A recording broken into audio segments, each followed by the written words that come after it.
علام اللہ نبی بعد وبعد اعوذ باللہ السمیع العلیم من الشیطان الرجیم بسم اللہ الرحمن الرحیم 11 نمبر آیا سورہ نمل۔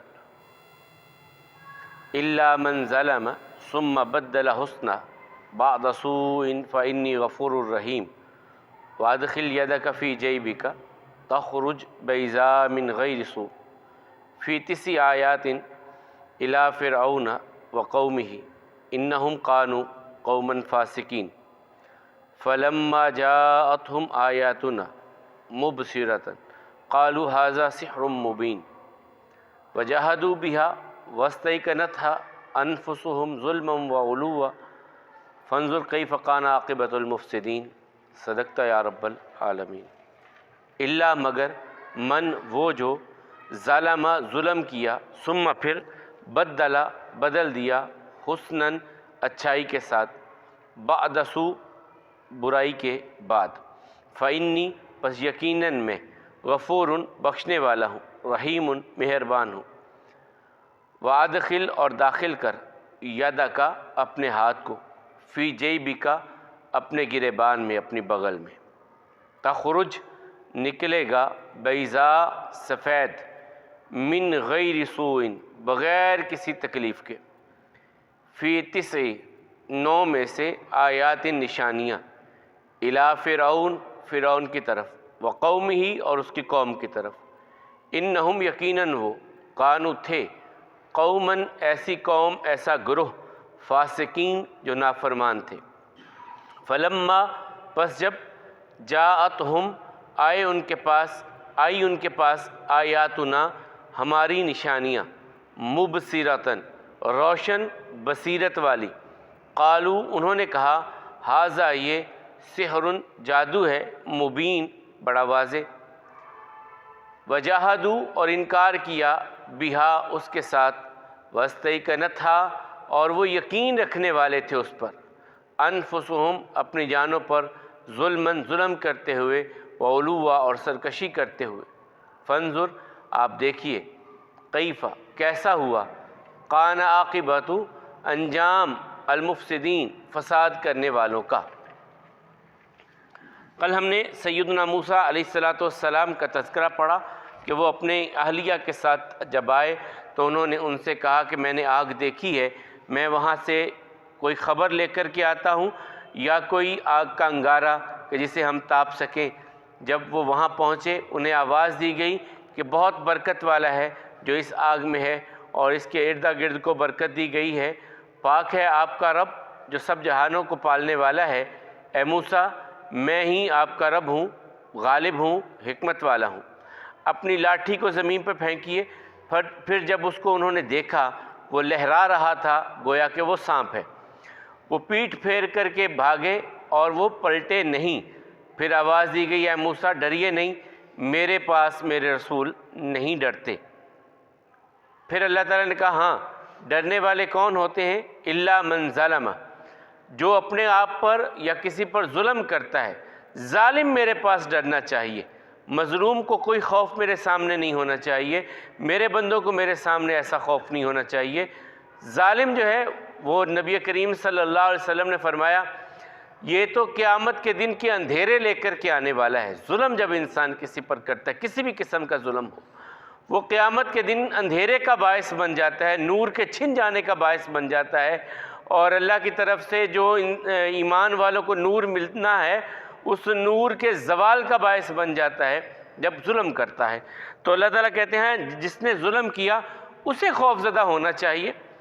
ثم بدل حسنا پھر وہ نیکی کے ساتھ بدل دیتا ہے، یعنی انسان کی زندگی میں کمی کوتاہی سب کچھ ہوتا ہے، لیکن کہیں غلطی ہو گئی اور انسان کو احساس ہو گیا پھر وہ نیکی کی طرف چلا آیا، تو اللہ تعالیٰ کہتے ہیں ایسوں کے لیے میں یقیناً بخشنے والا ہوں، کیونکہ آدم کے ہر بیٹے سے خطا تو ہوتی ہے۔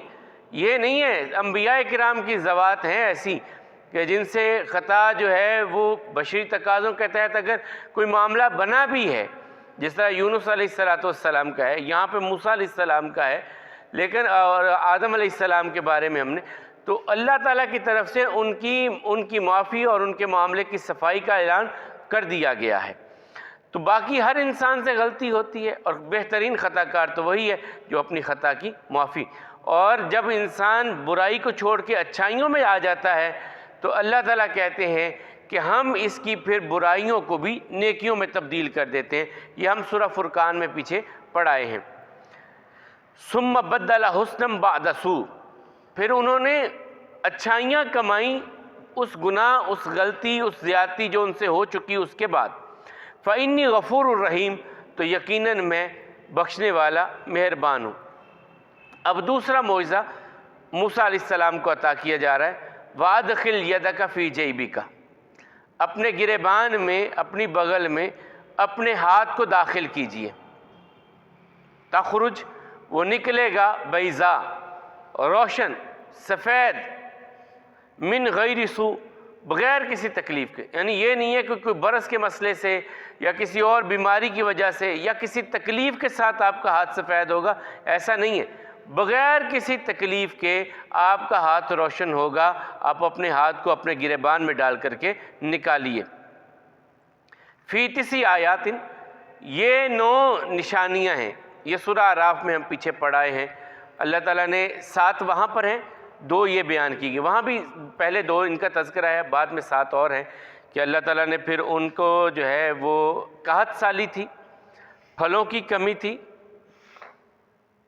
پھر خون، طوفان، اور اسی طرح ٹڈی دل اور مینڈک اور سسری، یہ 7 بعد میں چیزیں دی گئیں موسیٰ علیہ السلام کو۔ 2 یہ معجزات عصا کا اور ید بیضاء کا، اور 7 پھر وہاں پر جا کر قحط سالی بھی تھی، پھلوں کی کمی تھی، اور اس کے ساتھ خون، مینڈک، سسری اور جو ہے جوؤں کا پڑنا، یہ سارے بعد میں معجزات، یہ 9 معجزات موسیٰ علیہ السلام کو یہ آل فرعون کے سامنے دیے گئے۔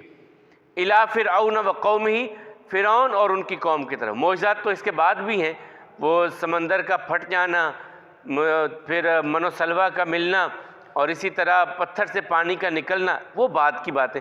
الی فرعون وقومہ، یہ فرعون اور اس کی قوم کی طرف یہ معاملات جو ہیں ان کا انتساب کیا گیا ہے۔ انہم کانوا قوما فاسقین، یقیناً یہ نافرمان قوم تھی، ان کی طرف ہم نے یہ 9 معجزات دے کر کے موسیٰ علیہ السلام کو بھیجا۔ فلما جاءتہم آیاتنا مبصرہ، پھر جب ان کے پاس یہ نشانیاں لے کر کے موسیٰ و ہارون علیہ السلام پہنچے، اور یہ بڑی روشن نشانیاں تھیں، کوئی ان کے لیے سمجھنا جو ہے مشکل نہیں تھا کہ یہ کوئی اللہ کی طرف سے ہے، یہ انسان کی طرف سے ہے، بڑی روشن معاملات تھے ان کے لیے۔ اور وہاں پہ سورہ اعراف میں ہم پڑھا ہے کہ جب یہ دونوں ہو گئے، پھر وہ جادوگروں کو مقابلے میں لے کر کے آیا، وہ بھی معاملات ہو گئے، پھر اس کے بعد جو ہے اگلے معاملات اللہ تعالیٰ کی طرف سے آئے، قحط سالی ہوئی، پھر بھاگے بھاگے آئے موسیٰ، آپ اللہ تعالیٰ سے دعا کیجئے کہ اللہ تعالیٰ اس قحط سالی کو دور کر دے تو ہم ایمان لے آئیں گے، بنی اسرائیل کو آزاد کر دیں گے۔ جب وہ معاملہ ہو گیا پھر مکر گئے، اور اللہ تعالیٰ نے پھر پھلوں کی کمی کر دی، پھل لگ ہی نہیں رہے۔ پھر موسیٰ علیہ السلام کے پاس آپ اللہ تعالیٰ سے دعا کیجئے اللہ تعالیٰ پھلوں کی کمی جو ہے وہ دور کر دیں تو ہم بنی اسرائیل کو آزاد کر دیں گے۔ پھر ہو گیا، پھر مکر گئے، پھر خون ہی خون ہر طرف، پھر مینڈک ہی مینڈک، ہر چیز میں سسری کا پڑ جانا، یہ طوفان کا آنا، یہ سارے مختلف اوقات میں ہوتے رہے۔ جب یہ 9 کے 9 معجزات دکھا لیے گئے اور وہ نہ مانے، اقرار کرنے کے باوجود، پھر اللہ تعالیٰ نے موسیٰ علیہ السلام سے کہا کہ آپ رات کے وقت اپنی اس قوم کو لے کر کے یہاں سے نکلیے، اور آپ کے پیچھے فرعون لگے گا، جو ہم پیچھے سورہ شعراء میں پڑھ آئے ہیں، وہ باقی پھر ساری تفصیل جو ہے وہ وہاں پر بیان کی گئی ہے۔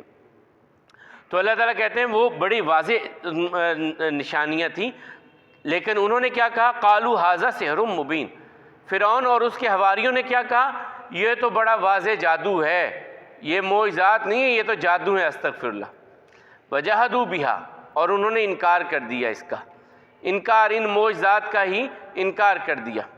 واستیقنتھا انفسہم، ان کے نفس یقین کرتے تھے، یعنی اندر ان کا مانتا تھا کہ یہ حقیقت ہے، سچ ہے، موسیٰ علیہ السلام ہم سے غلط بیانی نہیں کر رہے، معجزات صحیح دکھا رہے ہیں، ان کے اندر مطمئن تھے، یقین رکھتے تھے، لیکن پھر بھی اس یقین کے باوجود انہوں نے انکار کر دیا۔ یعنی انہیں سمجھنے میں پرکھنے میں کوئی غلطی نہیں تھی، لیکن صرف ضد اور ہٹ دھرمی کی وجہ سے وہ انکار کیا انہوں نے، ظلمم و علوا، ظلم کرتے ہوئے اور سرکشی کرتے ہوئے ان لوگوں نے ان چیزوں کا انکار کیا۔ فانظر کیف کان عاقبۃ المفسدین، پھر دیکھیے انجام کیسا ہوا ان فساد پھیلانے والوں کا، انجام کیسا ہوا۔ اللہ تعالیٰ نے کس طرح انہیں ان کے محلات سے نکال کر کے، فرعون اپنی عیش و آرام میں، محلات میں، نعمت قدوں میں اپنے بیٹھا ہے، لیکن اللہ تعالیٰ اسے وہاں سے نکال کر کے پانی میں ڈبونے کا کہاں انتظام کر رہے ہیں۔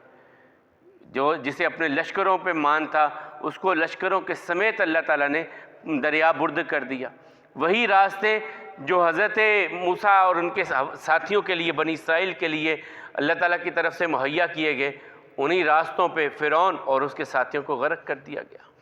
اسی پانی نے کسی کو راستہ دیا اور کسی کے لیے عذاب کا باعث بن گیا۔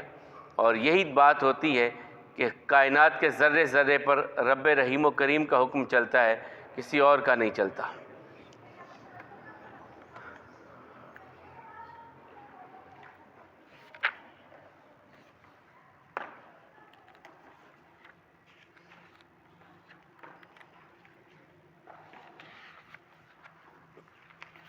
ہم نے پڑھا تھا کہ جب روزہ دار کوئی بندہ ہو اور دوسرے لوگ کھانا کھا رہے ہوں اور اسے وہ کہیں کہ آ جاؤ، تو وہ اتنا کہہ دے کہ میں روزے دار ہوں، بتلا دے ان کو۔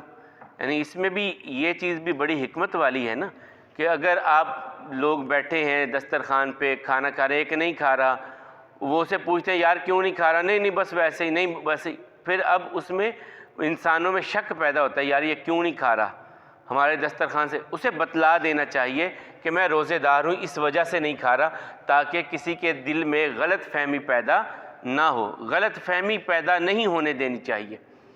ہم جو بعض اوقات بات ہے گھما پھرا کے، اور جس سے خاندانوں میں خاص طور پہ، رشتہ داروں میں یا دوستوں میں غلط فہمی پیدا ہو، ایسی بات سے بالکل بچنا چاہیے، اور اگر پیدا ہو جائے تو اس غلط فہمی کو فوراً دور کرنے کی کوشش کرنی چاہیے۔ یہ نہیں سوچنا چاہیے نہیں تو نہ صحیح، یہ ایسے سمجھتا ہے ایسے ہی سمجھتا رہے، نہیں۔ کائنات کی سب سے بڑی عزت اور شان والی شخصیت محمد رسول اللہ صلی اللہ علیہ وسلم، ماں صفیہ آئیں، نبی کریم صلی اللہ علیہ وسلم اعتکاف میں بیٹھے تھے، نماز عشاء کی پڑھی انہوں نے بھی مسجد میں، تو رسول اللہ صلی اللہ علیہ وسلم کے پاس بیٹھ گئی، باتیں کرنے لگے، میاں بیوی اب دونوں باتیں کر رہے ہیں، باتیں کرتے کرتے ٹائم زیادہ ہو گیا، تو رسول اللہ صلی اللہ علیہ وسلم مسجد کے دروازے تک انہیں چھوڑنے کے لیے آئے۔ تو جب آئے دروازے کی طرف تو وہاں بھی باتیں کرتی نہیں وہ، تو وہاں سے دو صحابی گزرے، سلام کہا، چلے گئے۔ اب رسول اللہ صلی اللہ علیہ وسلم نے کہا کہ ان کے ذہنوں میں شک آ سکتا ہے، بلایا انہیں، آواز دی، بات سنو بھائی، ادھر آؤ، پلٹو، واپس آؤ۔ وہ آئے، جی یا رسول اللہ صلی اللہ علیہ وسلم، فرمایا یہ میری بیوی صفیہ ہے۔ تو صحابہ کرام نے کہا یا رسول اللہ صلی اللہ علیہ وسلم ہم آپ کے بارے میں شک؟ کا شیطان انسان کے اندر اس طرح چلتا ہے جس طرح خون گردش کرتا ہے، کل کوئی بھی بات کہتا، کل کسی کے نہ بھی کوئی بات کہتا، کسی کے ذہن میں ہی آ جاتا کہ رات رسول اللہ صلی اللہ علیہ وسلم پتہ نہیں کس عورت کے ساتھ کھڑے تھے، کہیں یہ بات آ جاتی۔ تو اس لیے بہت سنبھل کر کے اگر کسی میں غلط فہمی پیدا ہو، یہاں بھی یہ حکمت ہے کہ کھانا کھاتے ہوئے آپ نے روزہ رکھا ہے، آپ کہتے ہیں نہیں یار میں بتاؤں گا تو ریاکاری، یہ ریاکاری نہیں ہے، آپ غلط فہمی کو جنم دے رہے ہیں، غلط فہمی پیدا نہیں کریں، آپ بتا دیں بھی میں نے روزہ رکھا، بات ختم ہو جائے گی۔ تو یہ رسول اللہ صلی اللہ علیہ وسلم نے کہا۔ آگے یہ پھل دیکھنے کی دعا ہے، اصل میں یہ دعا تھی رسول اللہ صلی اللہ علیہ وسلم نے مدینہ کے لیے کی۔ جب مدینہ میں آئے، مدینہ کا کو یثرب کہا جاتا تھا، یثرب کا مطلب ہوتا ہے بڑی ہی آفات والی جگہ، یا یہ کہتے ہیں کہ یہاں بخار بڑا ہوتا تھا، مدینے میں بخار بڑا ہوتا تھا، اور یہاں یہ جو ہے وہ جڑی بوٹیاں اس طرح کی کچھ تھی۔ تو جب صحابہ کرام ہجرت کر کے آئے تو بڑے بڑے شدید بخار چڑھے، حضرت عائشہ رضی اللہ عنہ کہتی اتنا بخار چڑھا کہ میرے بال جھڑ گئے، اس طرح کا بخار۔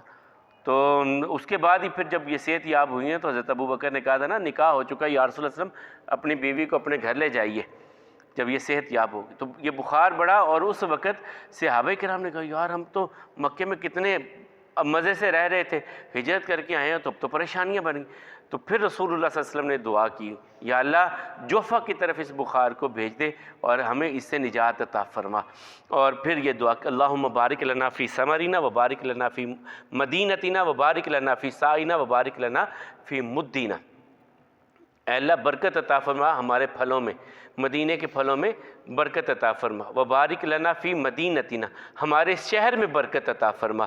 وبارک لنا فی سائنا، اور ہمارے سا میں، یہ گندم وغیرہ کو تولنے کا ایک پیمانہ ہوتا تھا، تقریباً 2.5 کلو گرام کے قریب ہوتا ہے، اس میں اے اللہ برکت عطا فرما۔ وبارک لنا فی مدنا، اور ہمارے مد میں برکت عطا فرما۔ پھر ایک مرتبہ رسول اللہ صلی اللہ علیہ وسلم نے دعا کی، یا اللہ جو میرے بابا ابراہیم نے مکے کے لیے دعائیں کی تھیں، ویسی دعا میں تیرے لیے مدینے سے کرتا ہوں، بلکہ اس سے دگنی برکت کی دعائیں میں تیرے لیے مدینے کے لیے، تجھ سے مدینے کے لیے کرتا ہوں۔ تو نبی کریم صلی اللہ علیہ وسلم نے ایسی، یعنی اپنے شہر کے لیے، پھلوں کے لیے، اپنے پیمانوں کے لیے برکت کی دعا کرنی چاہیے۔ تو اللہ برکت عطا فرمائیے ہمارے پھلوں میں، برکت عطا فرمائیے ہمارے شہر میں، برکت عطا فرمائیے ہمارے سا اور ہمارے مد میں۔ اللہ احکم الحاکمین ہم سب کے رزق میں، ہم سب کی زندگیوں میں، اور ہم سب کے ایمان میں برکت عطا فرمائے۔ اقول قولی ھذا والحمد للہ، استغفر اللہ لی ولکم ولسائر